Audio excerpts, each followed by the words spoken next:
Hello and welcome to the Dimensius guide for the PTR. So there's no VODs, so this is all speculation. Someone in my guild put this together, and we kind of just decided that this is most likely going to be what's going to happen. So you're going to have 5 core mechanics here: Massive Smash, Reverse Gravity, Shattered Space, Dark Matter, and Devour. So just looking at this platform, let's just walk through how you might work this phase out. There's a reality where everyone stays in one group and you kind of swing together. You could have one group left, one group right, and move to the middle. You could have everyone in the middle and you split up. I wanted to point that out because of just like the way this phase works. And it kind of like almost seems like it wants to do very Volcaras style movement in some way.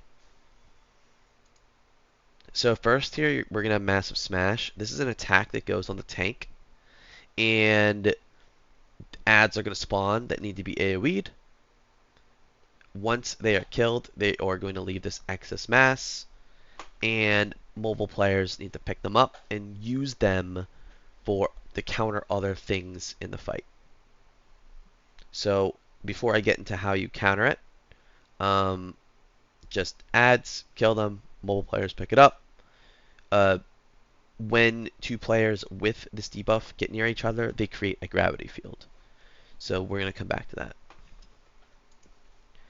So next core mechanic, we're going to have this reverse gravity. So the boss, if you hit the boss at one shot too, the boss is going to pick some players and it's going to try to bring the players to the boss, one-shotting them.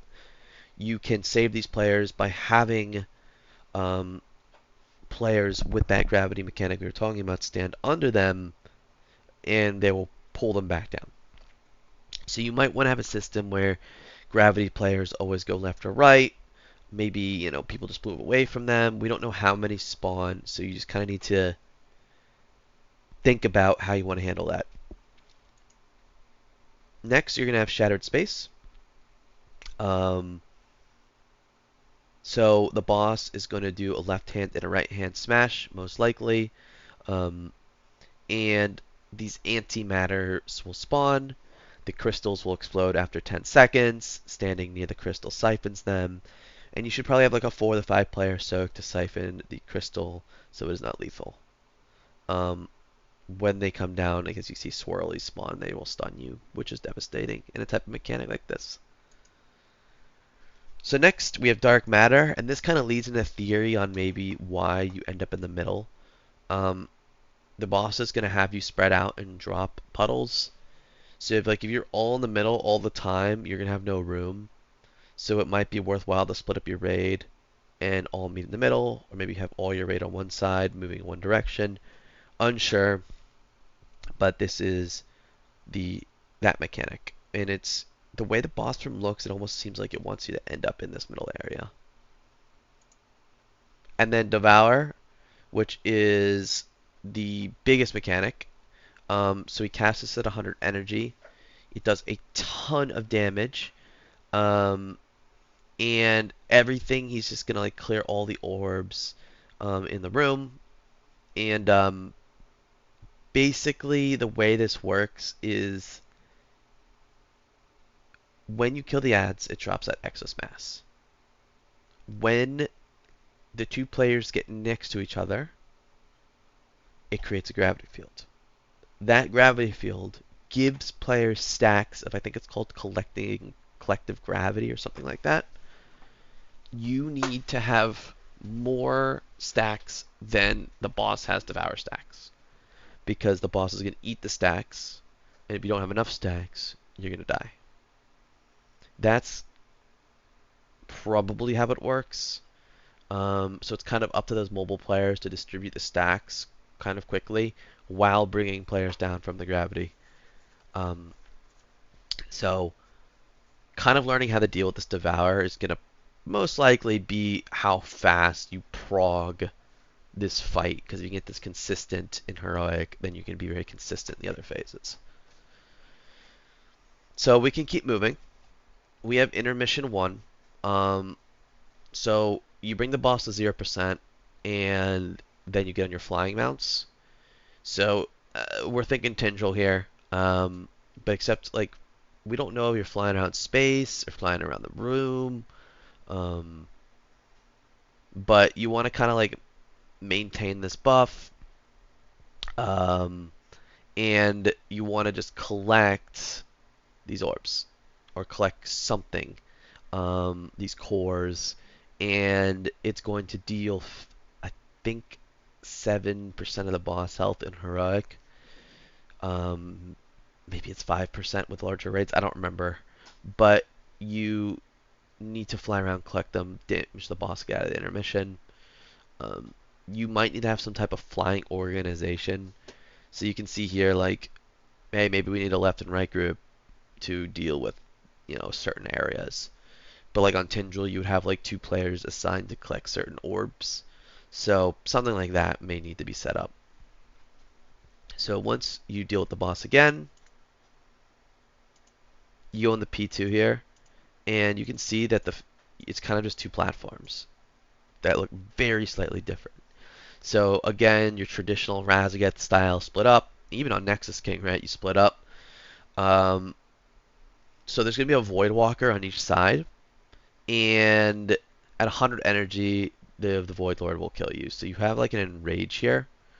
Um, so each side does different types of mechanics, but I think both sides have this Conqueror's Cross, which summon adds, and just like Shadow Moon Burial Grounds, you need to break through one and then move together. So Shadow Moon Burial Grounds is a good example. Painsmith, something like that, where you need to just get through. And on the right side, you're going to have this Stardust Nova, and that's the boss is going to drop a circle near melee, which is going to deny you space. So the right side might need to do some type of movement where you run around the room or something like that and keep dropping these puddles behind you. The left side is going to do this mass ejection, which is a frontal. So it kind of almost seems like they want you to do like, and we even hear left is a melee because it's very easy for melee to step out of a frontal, and right side is your range favorite side because it's just doing spatial denial, which doesn't affect range that much. Um, but you're still going to need to distribute your classes well enough where you can break these walls. So unsure how it's tuned or how it looks, but that's the general gist. Also, the tank just straight up dies at 15 stacks. So another enrage, basically. Maybe some taunt shenanigans come into play, but FYI. So here, in P3, the phase starts with 100% damage amp, which is massive. So you're probably lusting here, and my guess is this is about 6 minutes in. After the damage amp, all players get knocked back. Let me change the view. And there's not a lot of mechanics going on, but they're devastating. So the tank buster is going to suck all players to it. Touching the boss just straight up kills you. And the outside, it seems to be covered with void that's going to collapse on you like Razageth. So you have less and less and less and less space to work with. Now, there's a few things going on as well with less and less space. So 8 stars are going to be orbiting the room. Being near a star gives you gravity, and if 6 players get near a star, it collapses it into a black hole.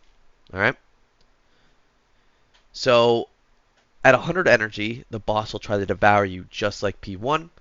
So you want to stand near star to live the suck. So you want to get near star, you're going to collapse it, and then that's how you're going to live.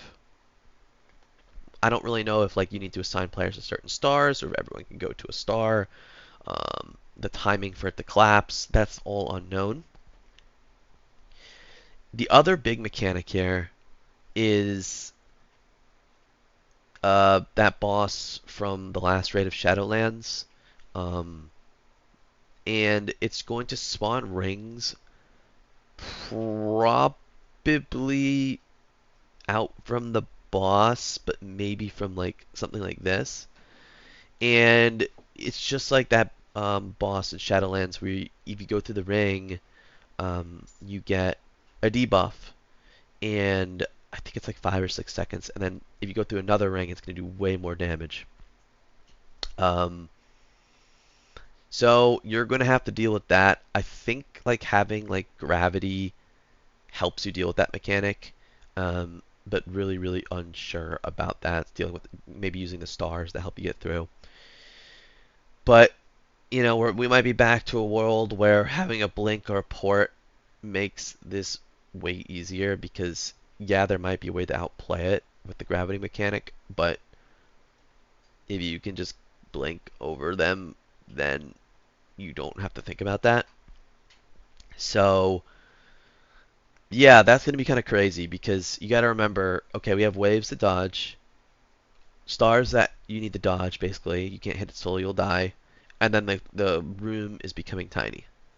So the amount of movement and predictability of the mechanics here could be pretty crazy. My guess is Heroic's tuned really easy because this is just, it's simple, but it is ruthless, so this is tuned high.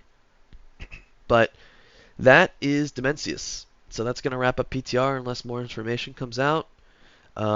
All the information is going to be in the description. Live guides will come out when we kill on live. I'll try to be quicker about that. And that's all I have. So good luck in the raid, and I'm out. Peace.